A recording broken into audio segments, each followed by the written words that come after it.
Hey everybody, it's me again. I got another story. If you guys have been good and your mom and dad say it's okay, we got another story to read from the Scandinavian folk tales, folk and fairy tales. Still reading out of Norway. This one is called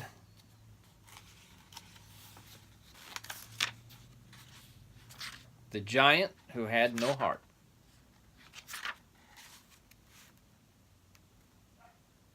Giant Who Had No Heart. Okay. There was once upon a time a king who had 7 sons. He loved them all so much that he could never do without them all at once. One had always to be with him. When they were grown up, 6 of them set out to find a wife. But the father kept the youngest son at home, and for him the others were supposed to bring back a princess for him to the palace.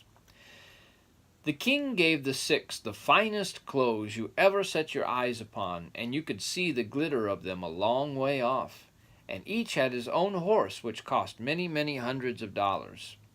And so they set out on their journey. After having been to many royal palaces and seen all the princesses there, they came at last to a king who had 6 daughters. Such lovely princesses they had never seen. And so each of them began courting one of the 6 sisters, and when they had got them for sweethearts, they set out for home again. But they quite forgot to bring a princess with them for their youngest brother, Ashiepattle, who was left at home. So busy were they wooing their sweethearts. When they had journeyed a good bit of the way, they passed close to the side of a steep mountain, where there was a giant's castle. As soon as the giant saw them, he came out and turned them all, princes and princesses, into stone. And there's a picture of it. There is the giant, and there are the people minding their own business, and they get turned to stone for it. Anyway. Okay. The king waited and waited for his 6 sons, but no sons came. He was very sad and said that he should never be glad again. "Had you not been left to me," he said to Ashiepattle, "I should not care to live any longer. I am so sad because I have lost your brothers." "But I have been thinking to ask for leave to set out and find them, I have," said Ashiepattle. "No, I cannot let you go," said his father. "I shall lose you as well." But Ashiepattle would go, and he begged and prayed until the king let him go. The king had no other horse to give him but an old one, for his 6 brothers and their men had taken all the other horses. But Ashiepattle did not mind that. He mounted the shabby old nag. "Goodbye, father," said he to the king. "I shall come back, sure enough, and who knows but I shall have my 6 brothers with me as well." And off he started. Well, when he had got a bit on his way, he came to an old crow, which was lying in the road, flapping his wings, and was unable to get out of his way, it was so hungry. "Oh, dear friend, give me something to eat, and I will help you in your utmost need," said the raven. "Very little food have I," said the prince, "and you don't look like you could help me very much either, but a little I must give you, for you want it badly, I see." And then he gave the raven some of the food he had with him. When he had traveled some distance further, he came to a stream. There he saw a big salmon, which is a big fish, which had got ashore and was dashing and knocking himself about and could not get into the water again. "Oh, dear friend, help me back into the water again," said the salmon to the prince, "and I will help you in your utmost need." "Well, I don't suppose it can be much of a help you can give me," said the prince, "but it is a pity that you should lie there and very likely perish." So he shoved the fish into the stream again. And so he traveled a long, long way till he met a wolf, which was so famished that he was only able to drag himself along the road. "Friend, give me your horse," said the wolf. "I am so hungry. I hear the wind whistling in my empty stomach. I have had nothing to eat for 2 years." "No," said Ashiepattle, "I can't do it. First I came to a raven, which I had to give all my food to, and then I came to a salmon, which I had to help back into the water, and now you want my horse. But that's impossible, for then I should have nothing to ride upon."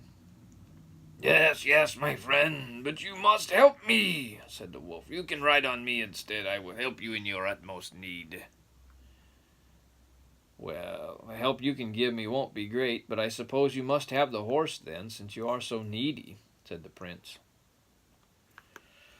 And when the wolf had finished the horse, Ashiepattle took the bridle and put the bit in the wolf's mouth and the saddle on his back, and the wolf felt now so strong and well after what he had had to eat that he set off with the prince as if he were nothing at all. Ashiepattle had never ridden so fast before. "When we get a little bit further, I will show you Giant's castle," said the wolf. And in a little while they came there. "See, here is the Giant's castle," said the wolf again.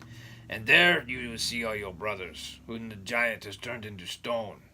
And there are their 6 brides. Over yonder is the door of the castle. You must go in there."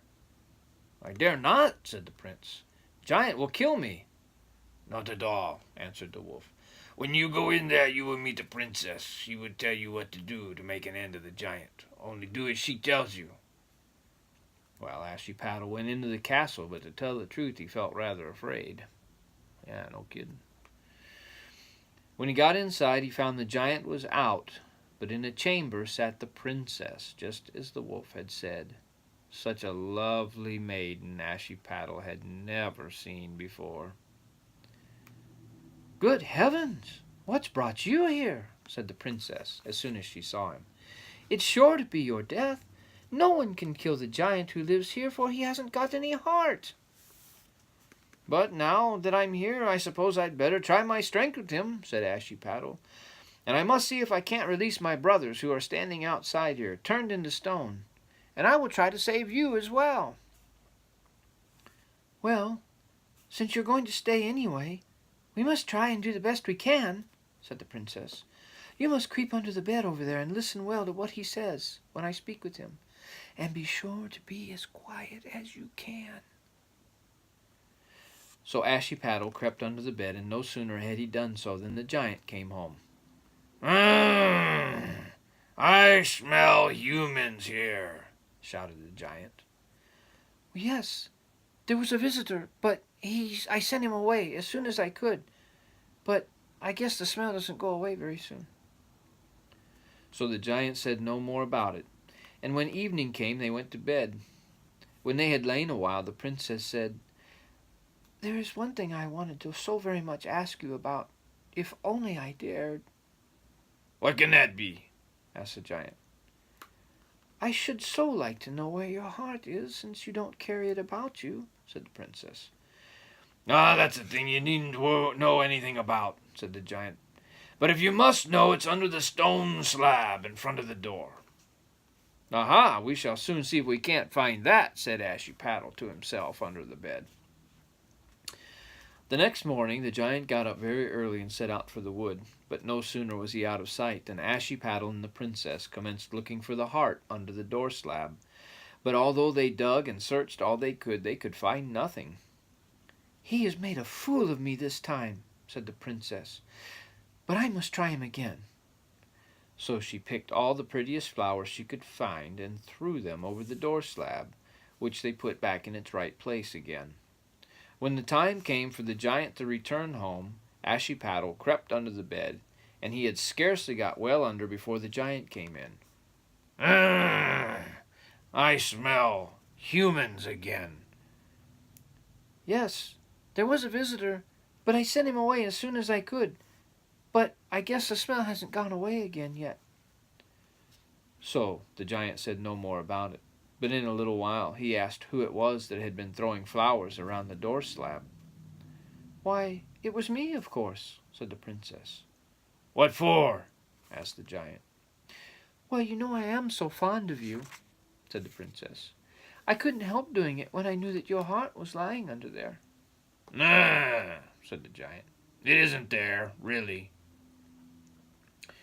When they had gone to bed in the evening, the princess asked again where his heart was, because she was so very fond of him. She said that she would like to know. "It's over in the cupboard on the wall there," said the giant. "Aha!" thought both Ashiepattle and the princess. "We will soon try to find it." Next morning the giant was early out of bed and made for the wood again, but the moment he was gone, Ashiepattle and the princess were looking in the cupboard for the heart. But they looked and searched and found no heart. "Well, we must try once more," said the princess. She hung flowers and garlands around the cupboard, and when the evening came, Ashiepattle crept under the bed again. Shortly the giant came in. He said, "I still smell human around here." "Yes, there was a visitor," said the princess, "but I made him go away quickly. I guess that's what you still smell." When the giant heard this, he said no more about it, but as soon as he saw the cupboard decked out with flowers and garlands, he asked who it was that had done that. It was the princess, of course. "What's the meaning of all this foolery?" asked the giant. "Well, you know how fond I am of you," said the princess. "I couldn't help doing it when I knew your heart was there." "How can you be so foolish?" asked the giant. "Well, how can I help believing it when you say so?" answered the princess. "Oh, you are a foolish creature," said the giant. "You can never go where my heart is." "Oh, well," said the princess, "but I should like to know that, for all, where it is." So the giant could not refuse to tell her any longer, and he said, "Far, far away in a lake lies an island. On that island lies a church. In that church there is a well. In that well swims a duck. In that duck there is an egg. And in the egg, well, there is my heart." Early next morning, almost before the dawn of day, the giant set out for the wood again. "Well, I suppose I'd better start as well," said Ashiepattle. "I only wish I knew the way."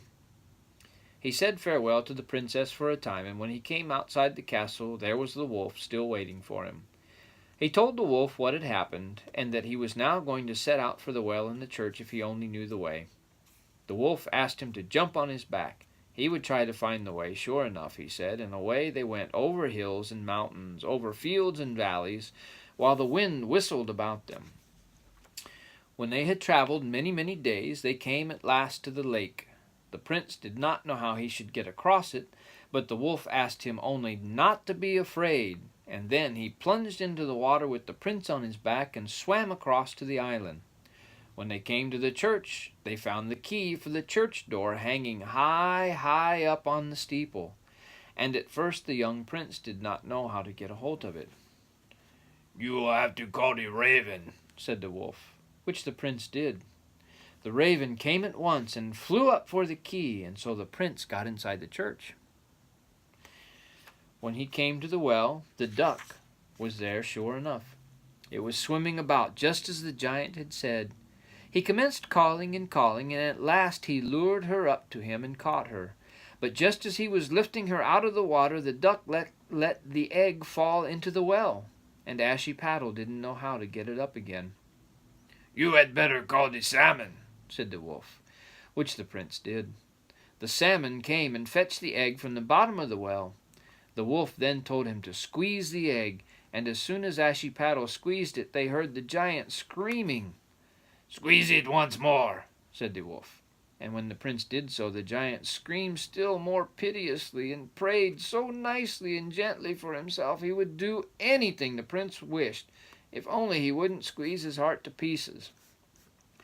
"Tell him that if he will give you back alive your 6 brothers and their brides, which he turned into stone, you will spare his life," said the wolf. And Ashiepattle did so. Yes, the giant would do that at once, and he restored the 6 princes and the princesses to life. "Now squeeze the egg to pieces," said the wolf. But Ashiepattle said, "No, I am not going to squeeze the egg to pieces, because that would be going back on a bargain." But he told the giant, "Listen, if you don't go beyond the land of dreams, I am going to squeeze your heart to pieces." And so the giant left for beyond the land of dreams. So when Ashiepattle had got rid of the giant, he rode back again on his friend the wolf to the giant's castle, and there stood all his 6 brothers and their brides, all alive. And then Ashiepattle went into the mountain for his own bride, and they all set out for their home, the royal palace. The old king was pleased, I can tell you, when all his 7 sons came back, each with his bride. "But the loveliest of the princesses is Ashiepattle's bride after all," said the king, "and he shall sit at the head of the table with her."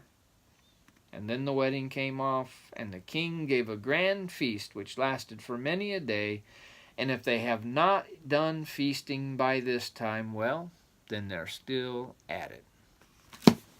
The end. Good night, everybody. Be good. Go right to bed.